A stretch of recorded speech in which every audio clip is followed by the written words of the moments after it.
Assalamualaikum Assalamualaikum warahmatullahi warahmatullahi wabarakatuh. wabarakatuh. Selamat siang hadirin sekalian. Kami mengucapkan terima kasih atas kesempatan untuk mempresentasikan topik ini. Hari ini kami dari kelompok 5 akan membahas topik yang sangat relevan, yaitu modal dalam perspektif pembangunan tol Trans Jawa dan Sumatera. Analisis tentang investasi asing dan domestik sebagai modal negara dalam pelaksanaan proyek pembangunan infrastruktur tol Trans Jawa dan Sumatera di Desa Cikampek, Kabupaten Karawang tahun 2023. Presentasi ini merupakan hasil analisis mendalam dengan bimbingan Bapak Masrul Huda SEMSI. Saya Muhammad Rafi. Pada kesempatan kali ini saya tidaklah sendiri. Saya ditemani oleh beberapa rekan saya. Saya Aldina Destika Herdian Mawardi dan rekan saya. Saya Reza Yahya Danang Jaya. Mari langsung saja kita mulai ke pembahasan pertama, yaitu mengenai latar belakang dari topik yang akan kita bahas. Yaitu seiring dengan pertumbuhan ekonomi Indonesia yang pesat, kebutuhan infrastruktur yang mendukung aktivitas ekonomi pun semakin meningkat. Proyek tol seperti tol Trans Jawa dan tol Trans Sumatera menjadi solusi strategis untuk meningkatkan mobilitas, mempercepat distribusi barang, dan juga mendukung pembangunan ekonomi nasional. Namun, tantangan utama adalah bagaimana menggalang investasi yang cukup, baik dari dalam maupun luar negeri. Untuk mendanai proyek-proyek besar ini, dalam konteks hal tersebut, sinergi antara investasi asing dan juga investasi domestik menjadi semakin krusial. Pertanyaan yang muncul adalah bagaimana peran keduanya dapat dimaksimalkan secara berimbang dan berkesinambungan. Dan apa saja sih dampak yang dihasilkan dari sinergi ini terhadap ekonomi lokal dan ekonomi nasional. Kemudian, kami juga telah mengidentifikasi masalah terkait dengan permasalahan yang kami angkat, yaitu kontribusi investasi. Tentang bagaimana sih perbandingan kontribusi antara investasi asing dan domestik dalam proyek infrastruktur ini, bagaimana masing-masing jenis investasi mempengaruhi kehidupan masyarakat dan ekonomi di sekitarnya, dampak infrastruktur Trans Jawa, Trans Sumatera terhadap perekonomian di sekitarnya, perbandingan antara dampak sosial dan ekonomi dari investasi asing maupun domestik dalam pembangunan tol Trans Jawa Sumatera, serta tantangan apa yang dihadapi dalam pelaksanaan proyek infrastruktur yang didanai oleh investasi asing dan investasi domestik.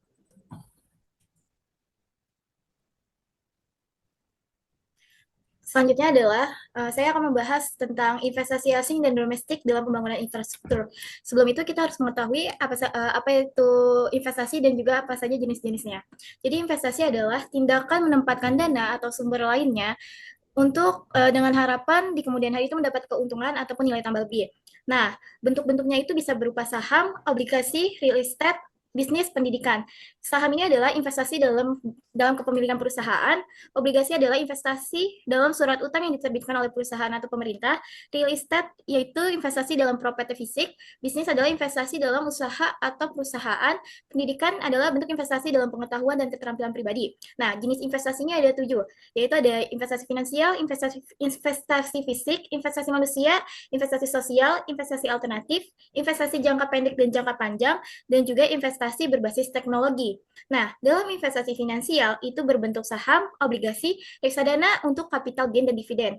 Dalam investasi fisik itu berbentuk aset nyata seperti real estate, emas, dan tujuan pendapatan atau apresiasi nilai. Dalam investasi manusia itu bisa berupa pendidikan dan pelatihan untuk meningkatkan potensi pendapatan individu. Dalam investasi sosial, ini penempatan dana dalam proyek yang dimiliki berdampak sosial. Selain mencari keuntungan finansial. Nah, dalam investasi alternatif, ini berbentuk aset non-tradisional seperti cryptocurrency atau seni. Terus juga ada investasi jangka pendek. Ini kurang dari 1 tahun. Fokus keuntungannya itu cepat. Misalnya ada trading saham harian dan instrumen pasar uang. Dalam investasi jangka panjang itu lebih dari 5 tahun. Fokus pertumbuhannya stabil, misalnya kayak saham, real estate, dan obligasi. Nah, yang terakhir ini ada investasi berbasis teknologi. Investasi ini melibatkan penggunaan platform digital, contohnya robo-advisors dan crowdfunding bertujuan untuk mengumpulkan dana untuk proyek tertentu. Boleh dilanjut?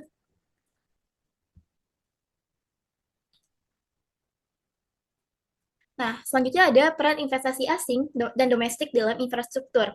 Di tengah pesatnya pertumbuhan ekonomi global, investasi asing menjadi salah satu pendorong utama dalam pengembangan infrastruktur di banyak negara, terutama ini di negara berkembang. Selain itu, investasi negeri dimanfaatkan secara optimal untuk mendorong pertumbuhan ekonomi dan meningkatkan kesejahteraan masyarakat. Pengertian investasi asing itu adalah penanaman modal oleh individu, perusahaan, atau lembaga dari satu negara ke negara lain untuk memperoleh imbal hasil, mengakses pasar baru, atau sumber daya alam. Nah, bentuk-bentuk investasi ini ada investasi langsung atau FDI, ada investasi portofolio, dan ada pinjaman asing. Nah, FDI ini adalah melibatkan pembelian atau pembangunan aset fisik di negara tujuan. Kalau portofolio melibatkan pembelian sekuritas di pasar negara lain tanpa kendali langsung. Nah, pinjaman asing ini adalah pemberian pinjaman oleh lembaga keuangan atau investor asing. Nah, perannya apa aja? Perannya itu yang pertama sebagai penyedia modal yang signifikan. Proyek infrastruktur besar membutuhkan modal yang besar, seringkali tidak dapat dipenuhi oleh negara berkembang. Nah, investasi asing memberikan dana yang diperlukan untuk membiayai proyek seperti jalan, jembatan, pelabuhan, dan bandara. Peran kedua adalah transfer teknologi dan keahlian. Jadi, perusahaan asing membawa teknologi mutakhir dan praktik terbaik dalam konstruksi dan manajemen proyek. Transfer keahlian lokal, seperti pelatihan tenaga kerja untuk menggunakan teknologi baru, meningkatkan keterampilan dan pengetahuan masyarakat lokal. Nah, peran ketiganya adalah penciptaan lapangan kerja, seperti karena proyek infrastruktur yang didanai oleh investasi asing menciptakan lapangan kerja baik selama konstruksi maupun pasca proyek. Nah, ini tuh berdampak langsung pada pengurangan pengangguran dan peningkatan pendapatan masyarakat. Peran keempat itu ada mendorong pertumbuhan ekonomi. Jadi secara tidak langsung, infrastruktur yang baik meningkatkan konektivitas, distribusi barang, dan layanan. Nah, selain itu juga meningkatkan daya tarik investasi lokal dan asing, sehingga menciptakan efek pengganda yang positif bagi perekonomian. Peran kelima itu investasi asing berperan sebagai peningkatan kualitas hidup, karena infrastruktur yang baik meningkatkan akses masyarakat terhadap pendidikan, kesehatan, dan layanan dasar lainnya. Selain itu, dampaknya berkontribusi pada kesejahteraan masyarakat secara keseluruhan. Selanjutnya itu ada investasi domestik dalam proyek infrastruktur. Nah, investasi domestik adalah penanaman modal oleh individu, perusahaan, atau lembaga dalam suatu negara untuk menciptakan, memperluas, dan memperbaiki aset dan infrastruktur. Nah, berperan penting dalam pembangunan ekonomi dan kesejahteraan masyarakat, mencakup berbagai sektor, dari pembangunan pabrik hingga pengembangan infrastruktur.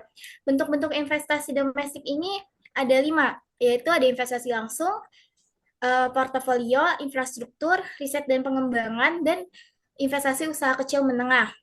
Dalam investasi langsung, pembelian aset, pembangunan pabrik, atau proyek baru oleh perusahaan domestik. Nah, investasi portofolio ini adalah penanaman modal dalam saham atau obligasi dari perusahaan lokal. Investasi infrastruktur itu adalah pembiayaan proyek jalan, jembatan, pelabuhan oleh pemerintah atau swasta.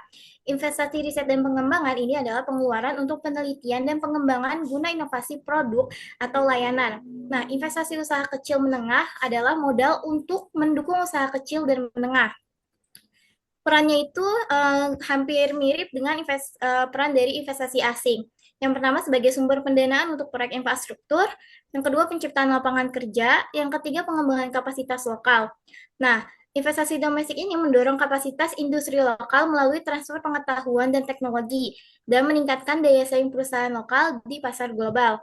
Selain itu, perannya yang keempat adalah penguatan ekonomi lokal. Jadi, infrastruktur yang baik meningkatkan konektivitas dan distribusi barang dan jasa, memberikan akses pasar yang lebih luas bagi usaha kecil dan menengah. Yang kelima adalah peningkatan kualitas hidup. Infrastruktur yang baik berkontribusi pada akses yang lebih mudah ke layanan dasar seperti pendidikan, kesehatan, dan air bersih.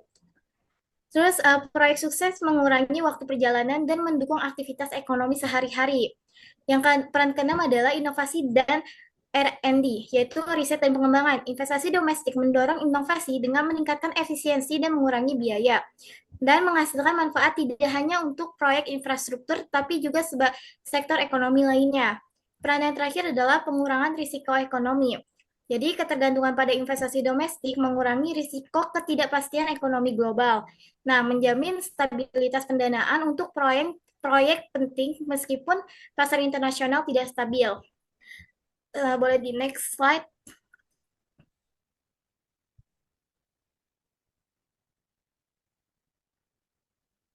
Di next slide.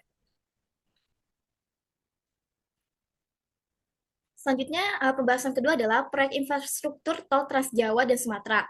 Jadi, di sini akan membahas gambaran umum tol Trans Jawa dan tol Trans Sumatera. Indonesia ini berupaya untuk mempercepat pertumbuhan ekonomi dan meningkatkan konektivitas antar daerah dengan proyek infrastruktur tol Trans Jawa dan Sumatera yang menjadi salah satu langkah strategis penting. Kedua proyek ini tidak hanya berfungsi sebagai jalur transportasi, tetapi juga sebagai penggerak perekonomian yang akan memberikan dampak positif bagi masyarakat di sekitarnya. Nah, yang pertama ini adalah gambaran umum proyek tol Trans Jawa. Proyek tol Trans Jawa adalah jaringan jalan tol yang menghubungkan ujung barat hingga timur Pulau Jawa dengan panjang lebih dari 1.000 km. Tol ini menghubungkan berbagai kota besar seperti Jakarta, Bogor, Semarang, Surabaya, dan juga Malang, serta mendukung distribusi barang dan jasa yang lebih efisien, meningkatkan daya saing ekonomi, dan mengurangi kemacetan. Setiap segmen tol merupakan bagian dari rute keseluruhan yang menghubungkan kota atau daerah tertentu. Terdapat 5 segmen utama yang sudah beroperasi, yaitu ada Jalan Tol Jakarta Cikampek yang menghubungkan Jakarta dengan arah timur. Tol ini mengurangi kemacetan dan mempercepat perjalanan, sangat penting untuk arus lalu lintas ibu kota. Sangat penting untuk arus lalu lintas dari ibu kota. Nah, jalan tol yang kedua itu ada Cikampek Palimanan, yaitu menghubungkan Jakarta dengan wilayah Barat Jawa. Segmen ini mendukung distribusi barang dari pelabuhan dan mendorong pertumbuhan ekonomi daerah sekitar. Jalan tol yang ketiga itu ada Jalan Tol Palimanan Kanci, menghubungkan Palimanan dengan Kanci. Segmen ini memperlancar distribusi barang dan memudahkan akses ke pusat ekonomi di Jawa Barat.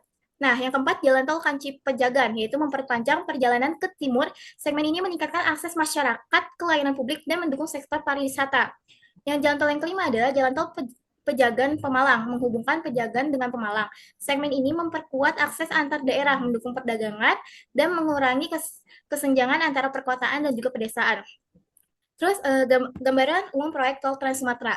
Jadi, proyek tol Trans Sumatera adalah inisiatif pemerintah Indonesia untuk membangun jaringan jalan tol yang menghubungkan ujung utara hingga selatan Pulau Sumatera. Jadi dari Aceh hingga Lampung. Dengan panjang lebih dari 2.000 km, tol ini bertujuan meningkatkan konektivitas antar daerah, mendukung pertumbuhan ekonomi, serta mempercepat distribusi barang dan mobilitas masyarakat. Proyek ini mengatasi kendala infrastruktur transportasi yang terbatas di Sumatera dan mendorong pertumbuhan yang merata. Beberapa segmen penting dalam proyek ini termasuk jalan tol. Dalam proyek ini adalah jalan yang pertama ini ada Jalan Tol Bakauheni Tembagi Besar, yaitu menghubungkan pelabuhan Bakauheni dengan Tembagi Besar. Segmen ini mempercepat waktu tempuh dan meningkatkan efisiensi distribusi barang dari Sumatera Selatan ke Pulau Jawa, mendukung sektor perdagangan dan industri. Terus yang kedua, Jalan Tol Terbanggi Besar Pematang Panggang, meningkatkan konektivitas antara dua titik penting di Sumatera. Segmen ini mendorong pertumbuhan ekonomi lokal dengan munculnya pusat usaha baru. Yang ketiga, Jalan Tol Pematang Panggang Kayu Agung, menghubungkan dua daerah penting. Segmen ini mempermudah distribusi hasil pertanian dan produk lokal, meningkatkan pendapatan petani dan juga pelaku usaha kecil. Yang keempat ada Jalan Tol Kayu Agung Palembang, menghubungkan Kayu Agung dengan Palembang. Segmen ini mempermudah akses ke fasilitas di ibu kota Sumatera Selatan dan mendukung sektor pariwisata. Yang kelima ada Jalan Tol Palembang Betung, yaitu menghubungkan Palembang dengan daerah sekitar. Segmen ini meningkatkan mobilitas masyarakat dan barang serta mendukung pertumbuhan ekonomi dan kawasan sekitarnya. Boleh selanjutnya?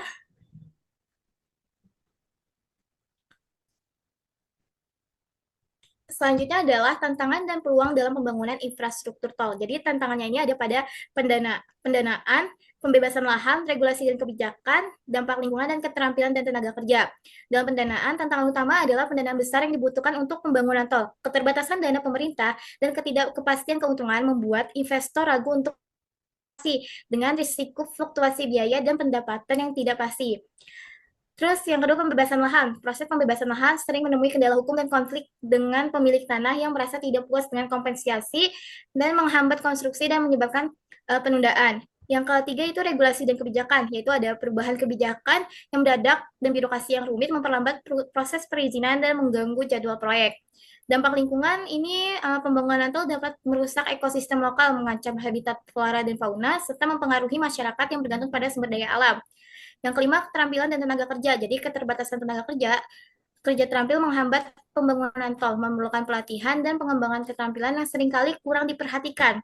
Nah, peluangnya ada peningkatan konektivitas, yaitu pembangunan tol meningkatkan konektivitas antar wilayah, mempermudah distribusi barang dan akses ke pusat ekonomi. pendidikan, dan kesehatan, terutama bagi daerah terpencil. Yang kedua ada pertumbuhan ekonomi. Tol Trans Jawa dan Sumatera mendorong pertumbuhan ekonomi dengan menarik investasi, menciptakan kawasan industri baru, lapangan kerja, dan meningkatkan pendapatan masyarakat setempat. Yang ketiga ada pengembangan sektor pariwisata. Kemudahan akses tol mendukung pengembangan sektor pariwisata dengan meningkatkan jumlah wisatawan dan mendorong pelestarian budaya dan juga lingkungan. Yang keempat ada inovasi dan teknologi. Pembangunan tol membuka peluang untuk inovasi teknologi dalam konstruksi, manajemen lalu lintas, dan keselamatan, meningkatkan efisiensi dan mengurangi kemacetan serta dampak lingkungan. Yang kelima ada pemberdayaan masyarakat. Jadi proyek ini memberdayakan masyarakat lokal melalui penyediaan tenaga kerja, dukungan usaha kecil, dan pelatihan keterampilan, serta membuka peluang baru dalam perekonomian. Boleh di next slide?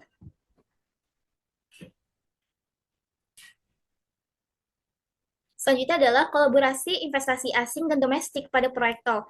Jadi, pembangunan tol Trans Jawa dan tol Trans Sumatera ini memerlukan kolaborasi efektif antara investasi asing dan juga domestik. Investasi asing menyediakan model dan pengalaman di proyek besar, sementara investasi domestik memberikan pemahaman lokal. Sinergi ini diharapkan mempercepat pembangunan, meningkatkan efisiensi, dan memastikan keberlanjutan proyek, serta memberikan dampak positif pada ekonomi lokal dan nasional. Investasi asing dan domestik dalam proyek tol sangat penting karena membantu mengatasi kekurangan modal, mengingat investasi yang dibutuhkan sangat besar. Investasi asing mempercepat proyek dan meningkatkan efisiensi. Selain itu, investor asing membawa pengalaman dan keahlian dalam manajemen proyek besar, teknologi, dan risiko.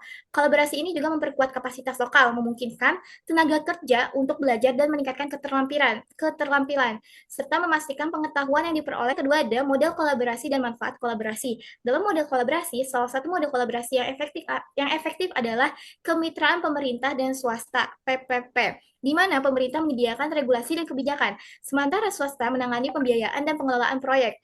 Model lain adalah joint ventures antara investor asing dan domestik yang memungkinkan pembagian risiko dan keuntungan yang adil serta pemanfaatan keunggulan masing-masing pihak.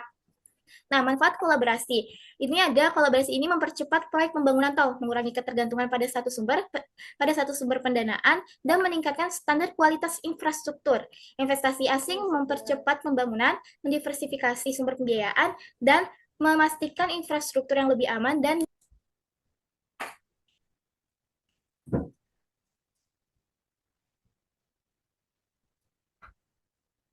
di next slide.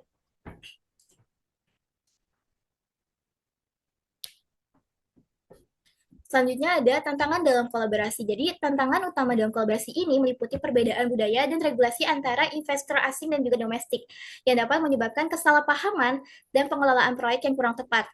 Risiko politik dan ekonomi juga menjadi perhatian karena ketidakpastian dapat mempengaruhi minat investor asing. Selain itu, pengelolaan hubungan antara berbagai pihak dengan kepentingan berbeda memerlukan keahlian dalam negosiasi dan manajemen proyek, dan kurangnya komunikasi efektif dapat menghambat kelancaran proyek. Yang selanjutnya ada strategi untuk optimalisasi kolaborasi. Jadi, untuk memastikan kolaborasi berjalan efektif, beberapa strategi perlu diterapkan. Yang pertama ada peningkatan transparansi. Jadi, dalam proses pengadaan dan pengelolaan proyek untuk membangun kepercayaan dan mengurangi konflik. Yang kedua ada penguatan regulasi itu dengan kebijakan yang jelas dan konsisten untuk menarik lebih banyak investor asing dan menciptakan kapasitas tenaga kerja lokal melalui pelatihan dan pendidikan untuk memastikan keterampilan dan pemahaman yang cukup dalam teknologi serta praktik yang terbaik yang diterapkan oleh investor asing.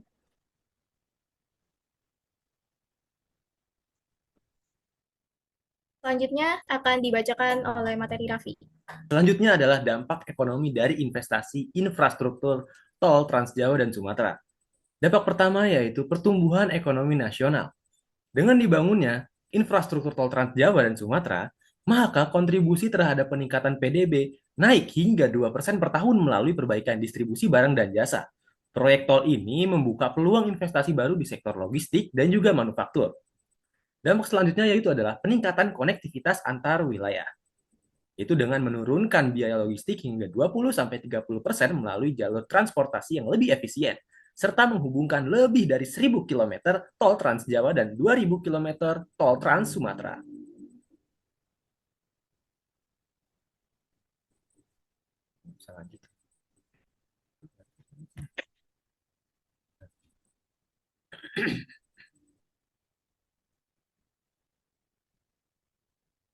Oke. Dengan pembangunan infrastruktur tol Trans Jawa dan Sumatera juga berpengaruh terhadap dampak sosial dan dampak lingkungan.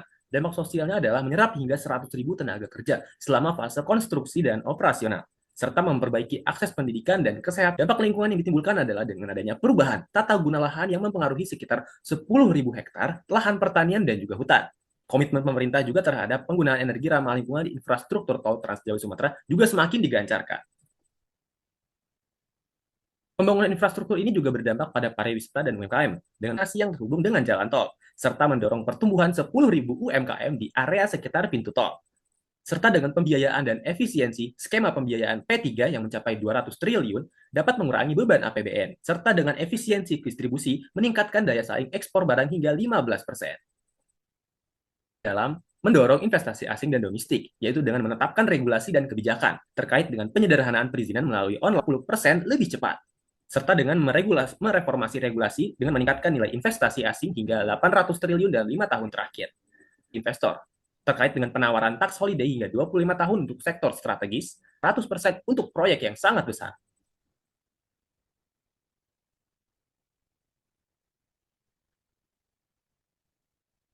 Pemerintah juga bekerja sama dengan sektor internasional dan juga perdagangan bebas. Indonesia kurun waktu 5 tahun terakhir, yaitu dengan kemitraan global menghasilkan aliran modal asing, sebab pemerintah juga telah membangun infrastruktur dan fasilitas pendukung dengan total investasi tambahan senilai 100 triliun logistik, serta penyediaan fasilitas publik bagi 10 juta pengguna jalan per tahunnya.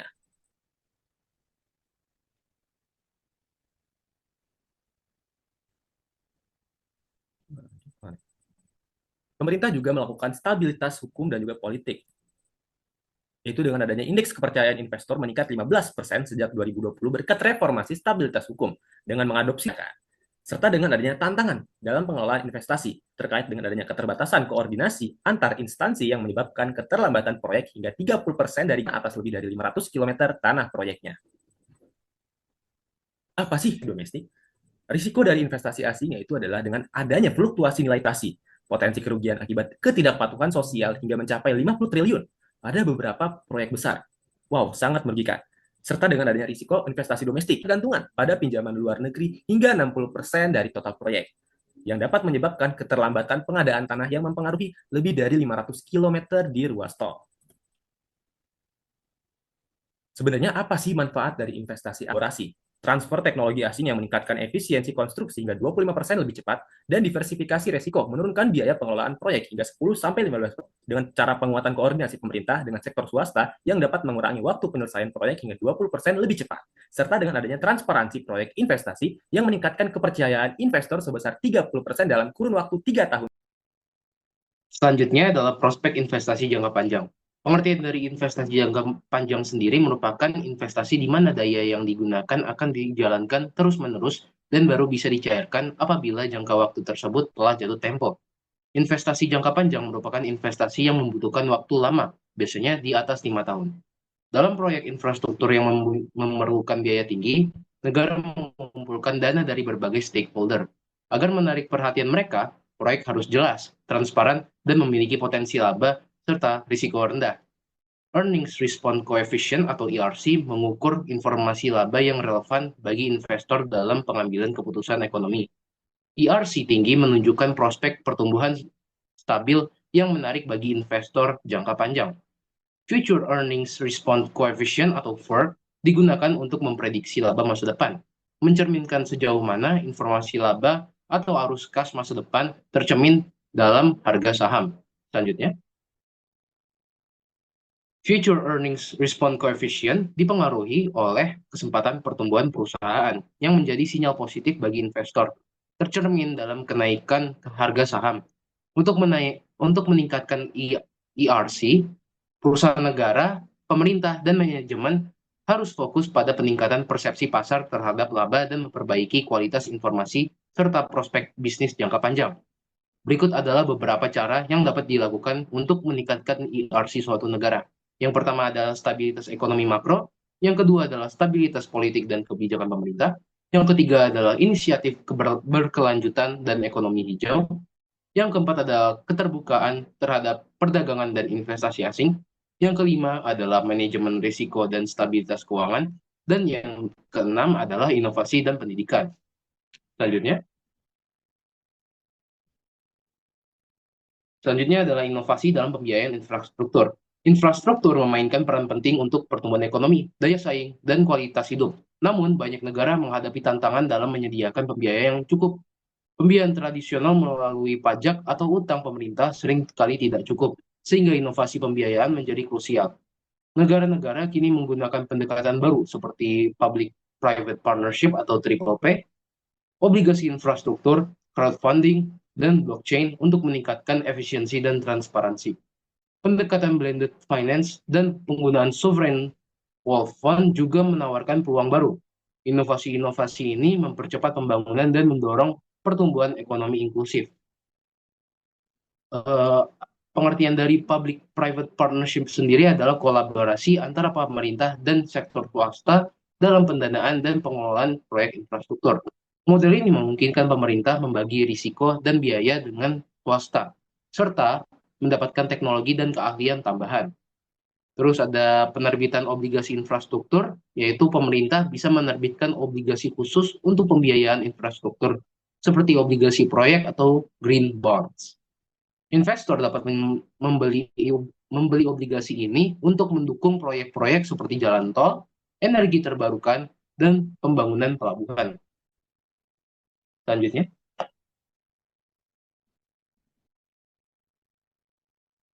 Sovereign Wealth Fund atau SWF, yaitu membangun dana kekayaan 247 negara yang didedikasikan untuk pembiayaan infrastruktur.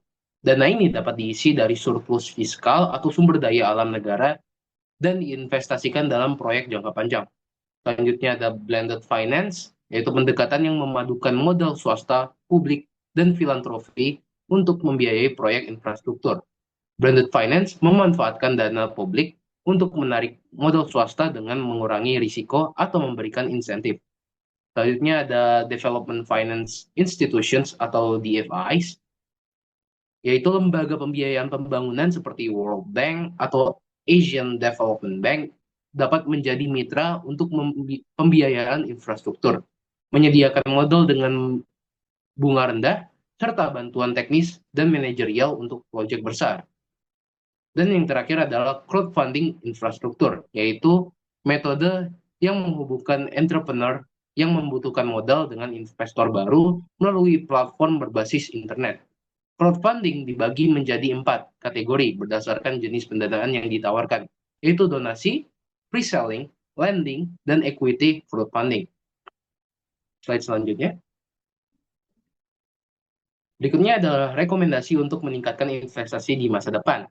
Penyediaan infrastruktur di Indonesia berjalan lambat karena adanya kendala di berbagai tahapan proyek, mulai dari penyiapan sampai implementasi. Namun, penyediaan infrastruktur di Indonesia mengalami percepatan signifikan sejak 2014 dengan terbentuknya KPPIP. KPPIP mengurangi hambatan birokrasi, mempercepat pengambilan keputusan terkait izin, pendanaan, dan pelaksanaan proyek, serta menyusun prioritas proyek sesuai kebutuhan nasional. KPPIP juga meningkatkan transparansi, akuntabilitas, dan kepercayaan antara pemerintah dan sektor swasta, sehingga mendorong investasi swasta dalam infrastruktur. Rekomendasi-rekomendasinya yaitu seperti investasi dalam teknologi dan inovasi, lalu membangun infrastruktur yang berkelanjutan, lalu memperkuat kemitraan publik swasta atau PPP, dan mengembangkan insentif fiskal. Slide selanjutnya. Berikutnya adalah hubungan investasi infrastruktur dengan pertumbuhan ekonomi makro. Investasi dan pertumbuhan ekonomi memiliki hubungan timbal balik yang positif. Pertumbuhan ekonomi mendorong tabungan lebih besar, meningkatkan investasi, sementara investasi mendorong pertumbuhan ekonomi. Investasi infrastruktur memainkan peran penting dalam peningkatan produktivitas, efisiensi, konektivitas, dan daya tarik investasi asing. Infrastruktur yang baik menurunkan biaya logistik, menarik investor, dan menciptakan lapangan kerja yang semuanya mendukung pertumbuhan ekonomi.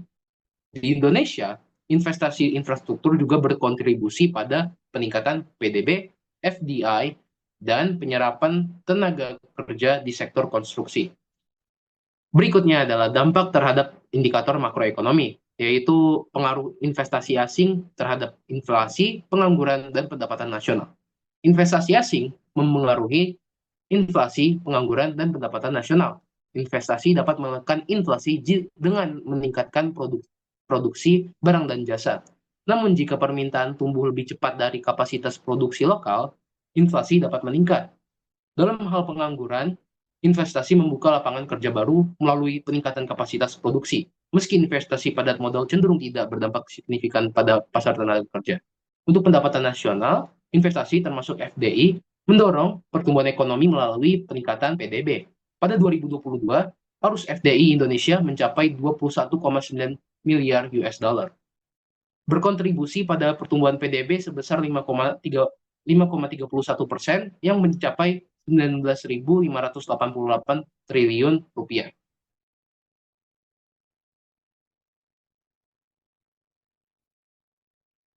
Baik, sekian itu saja dari presentasi kelompok kami. Mohon maaf jika terdapat banyak kesalahan atau kekurangan dari materi yang kami berikan. Kami pamit untuk mengakhiri presentasi kami. Wassalamualaikum warahmatullahi wabarakatuh.